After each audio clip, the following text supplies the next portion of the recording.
2024ல எனக்கு அதிகமாக வந்த மெசேஜஸ் என்ன அப்படின்னா, "அண்ணா எனக்கு வேலை இல்ல. வேலை இருந்தா சொல்லுங்க. நான் வேலைய நெறைய கம்பெனிக்கு அப்ளை பண்ணிட்டேன். எதுவுமே ரெஸ்பான்ஸ் இல்ல. நான் ஏதோ தப்பு பண்றேன். எனக்கு ஏன் வேலை கிடைக்க மாட்டேங்குது? எனக்கு என்ன ஸ்கில் வேணும்?" அப்படின்னு சொல்லிட்டு நெறைய கொஷின்ஸ் வந்துச்சு. ஸோ இது எல்லாத்தையுமே 2024ல வந்து நம்ம சார்ட் பண்ணிட்டு 2025ல வந்து we should look for a brighter future அப்படின்றது தான். So let's get into it. Welcome to ஆஸ்ட்ரகுல் guys. Thank you for all the love and support. வீடியோஸ்லாம் பிடிச்சிருந்துச்சு அப்படின்னா சப்ஸ்கிரைப் பண்ணுங்கள், ஃப்ரெண்ட்ஸ்க்குலாம் ஷேர் பண்ணுங்கள். அண்ட் நான் கையில் கட்டியிருக்கிற வாட்ச், டிஷர்ட் எல்லாமே வந்து armororder.com நம்மளோட ஓன் பிராண்ட், நம்ம சேனல் மெம்பர்ஸ் ரன் பண்ணுற பிராண்ட் இது. ஸோ சப்போர்ட் பண்ணுங்கள். ப்ராடக்ட்ஸ் ஏதாவது பிடிச்சிருந்துச்சுன்னா வாங்குங்க, ஃப்ரெண்ட்ஸ்க்குலாம் ஷேர் பண்ணுங்கள். அண்ட் நம்ம வர்ச்சுவல் காயின் ப்ராஜெக்ட் வந்து இன்னும் கொஞ்சம் முக்கியமான ஒரு விஷயங்கள்லாம் போயிட்டுருக்கு. அதை பற்றியான அனௌன்ஸ்மெண்ட் எல்லாமே நம்ம மெம்பர்ஸ் குரூப்பில் ரெகுலராக போட்டுட்ருக்கிறோம். அண்ட் ஆல்சோ நம்மளுக்குன்னு சொல்லிட்டு இப்போ ஒரு கோஃபவுண்டிங் டீமும் இருக்குது. ஸோ அதை பற்றியான அப்டேட்ஸுமே வந்து 2025ல நிறையா இருக்கும். Will be launching in 2025. Okay. So இப்போ வந்து நம்மளுக்கு வந்து அதிகம் வந்து மெசேஜஸ் என்ன பார்த்தீங்கன்னா, நிறைய யங்ஸ்டர்ஸ் வந்து ஈவன் எக்ஸ்பீரியன்ஸ்டு ப்ரொஃபஷனல்ஸ் கூட வந்து ராகுல் எனக்கு வேலை போயிடுச்சு, வேலை கிடைக்க மாட்டேங்குது, நிறைய இடத்துல அப்ளை பண்ணிட்டேன் அப்படின்னு சொல்லிட்டு ரெகுலராக நிறைய விஷயம் வரும் கைஸ்.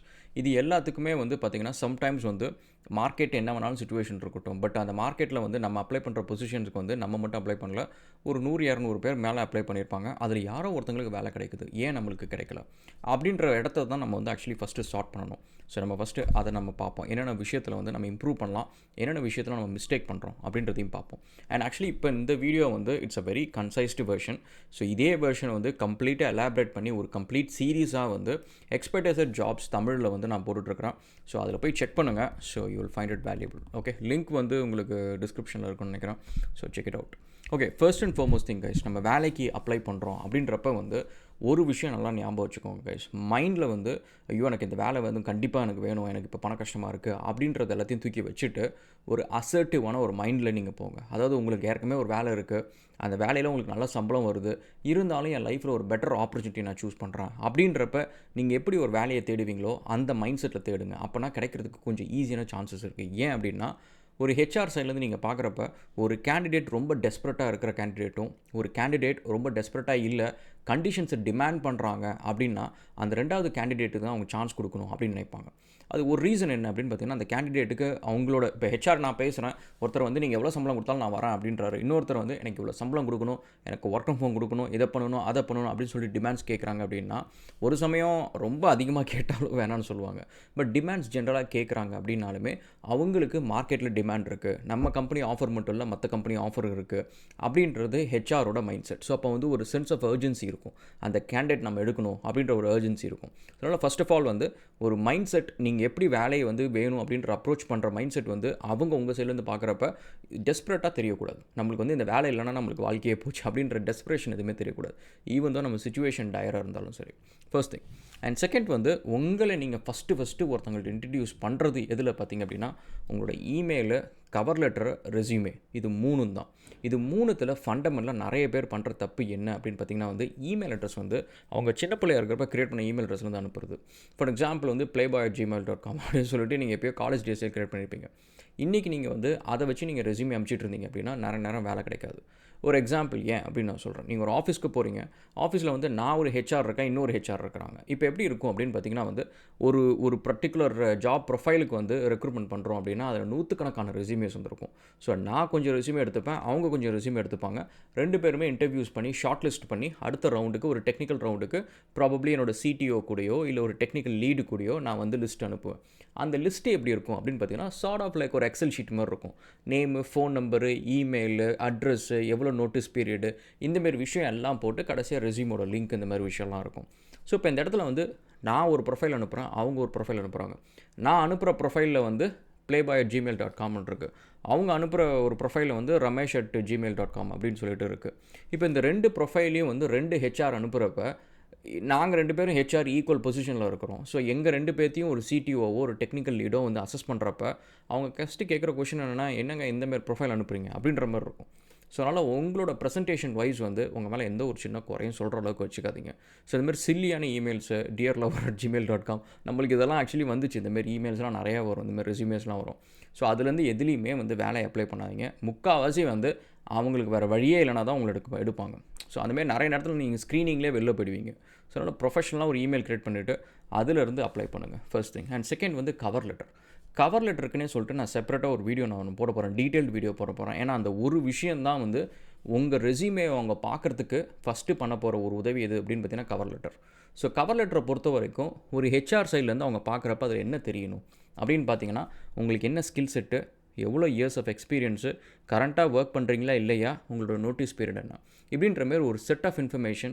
அதை விட்டுட்டு நீங்கள் வந்து ரொம்ப பெருசாக வந்து ஐம் வெரி ஹார்ட் ஒர்க்கிங்காக நான் அதை பண்ணுறேன் இதை பண்ணுறேன் அப்படின்னு சொல்லிட்டு ஏஐ பேஸ்டு நீங்கள் எதுவுமே ட்ரிகர் பண்ண எழுதாதீங்க. ஏன்னா அது எல்லாமே வந்து இப்போ வர ஹெச்ஆர்எம் சாஃப்ட்வேர்ஸ் எல்லாத்துலேயுமே வந்து நீங்கள் ஏஐ பேஸ்டு ஏதாவது எழுதியிருக்கீங்க, கண்டென்ட் சப்ளை பண்ணியிருக்கீங்க அப்படின்னா அதை அழகாக ஒரு ஏஐன்ட்டு ஒரு சிம்பிளை காட்டிடும்.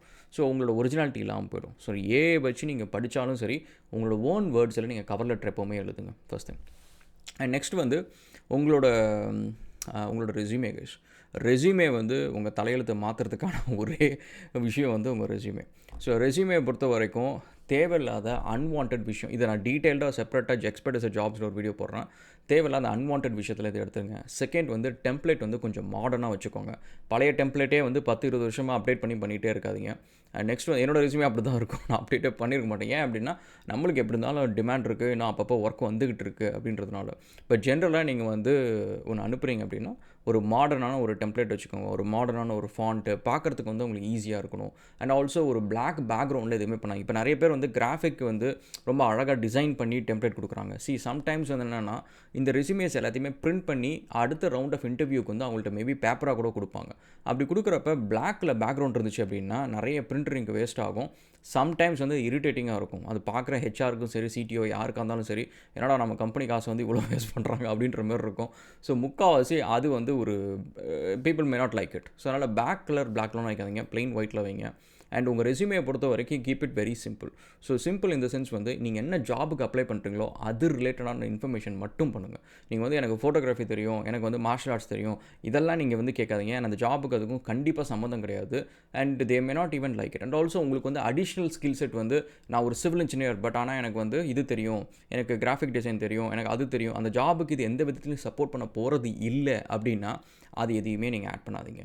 அவங்க சைட்லேருந்து எப்படி யோசிப்பாங்க அப்படின்னு பார்த்தீங்கன்னா வந்து, இதே மாதிரி இன்னொரு ப்ரொஃபைல் இருக்குது, அவர் வந்து ஃபுல் அண்ட் ஃபுல் சிவில் ரிலேட்டடாக போட்டிருக்காரு. நீங்கள் சிவில் ப்ளஸ் வந்து software development, graphic design, animation அது மாதிரிலாம் போட்டிருக்கீங்க, which is not relevant to the job அப்படின்னா அவங்க எப்படி யோசிப்பாங்கன்னா, ஓகே இவர் வந்து ஃபுல் அண்ட் ஃபுல் சிவிலில் இருக்கார், இவர் வந்து சிவிலும் படிச்சுட்டு மற்ற விஷயத்தையும் டைம் வேஸ்ட் பண்ணியிருக்காரு. ஸோ அப்போ வந்து இவரோட ஸ்கில் செட் வந்து நல்லாயிருக்கும், சிவிலில் ஸ்ட்ராங்காக இருக்கும். ஏன்னா இவர் வந்து இவர் செலவு பண்ண அன்வான்ட் விஷயம் எல்லாத்தையுமே வந்து இவர் சிவிலில் செலவு பண்ணியிருக்காரு அப்படின்னு சொல்லிட்டு யோசிப்பாங்க. ஸோ அதனால் அந்தமாரி பண்ணாதீங்க. உங்களுக்கு மல்டிபிள் ஸ்கில் செட்ஸ் இருந்துச்சுன்னா ஏற்கனவே நான் ஒரு வீடியோவில் போட்டிருப்பேன்.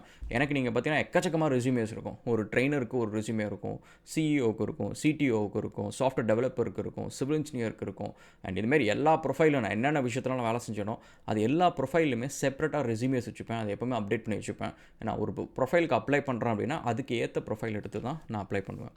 அண்ட் நெக்ஸ்ட் வந்து ரெஸ்யூமேல எப்போவுமே வந்து ஒரு ஜாப் அப்படின்னா அந்த ஜாபில் நீங்கள் என்னென்ன ரோல் பண்ணீங்க, என்னென்ன டெக்னாலஜிஸ் யூஸ் பண்ணீங்க அப்படின்றத நீங்கள் அது கொஞ்சம் கிறிஸ்பாக எழுதுங்க. ரொம்ப டீட்டெயில்டாக வந்து ரொம்ப பெருசாக ஸ்டோரி மாதிரி எழுதணும் அப்படின்ற அவசியம் கிடையாது.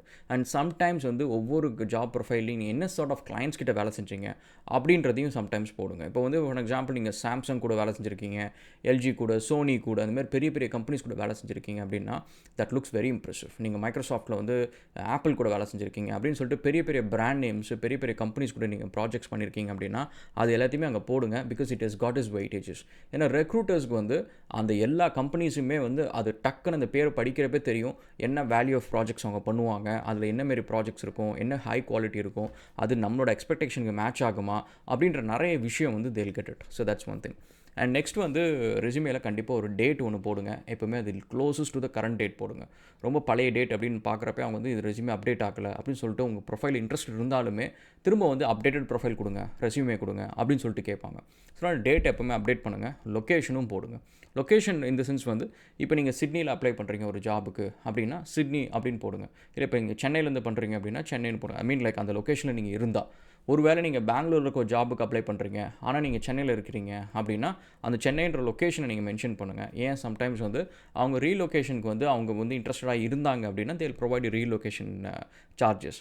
இல்லை அப்படின்னா அந்த ப்ரொஃபைலை வந்து அவங்க வேணாம் அப்படின்னு சொல்கிறதுக்கான ஒரு சான்ஸ் இருக்குது. Which basically it doesn't waste your time. எப்படி இருந்தாலும் வந்து நீங்கள் எவ்வளோ தான் சூப்பராக இருந்தாலும் சரி, அவங்க ஒரு கால் வந்தாலுமே சரி, ஈவன் இஃப் லெட்ஸ் சே நீங்கள் வந்து சென்னையில் இருக்கீங்க, பெங்களூருக்கு ரீலொகேட் பண்ணுறதுக்கு உங்களுக்கு செலவாகும்.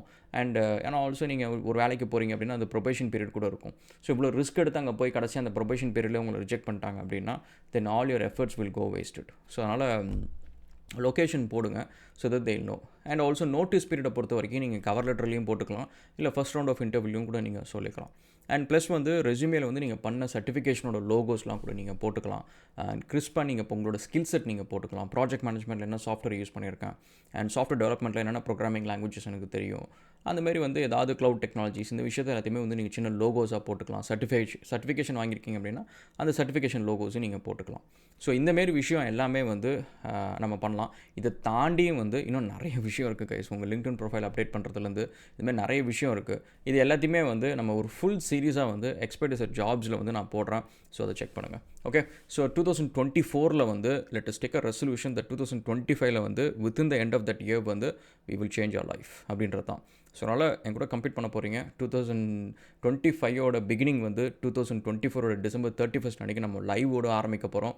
So stay tuned. அதை பற்றின இன்ஃபர்மேஷன் வரப்போகுது. லைவில் ஜாயின் பண்ணலாம். Let us all take a challenge. Okay, will catch up again another video guys, and thank you so much for all the love and support, and cheers.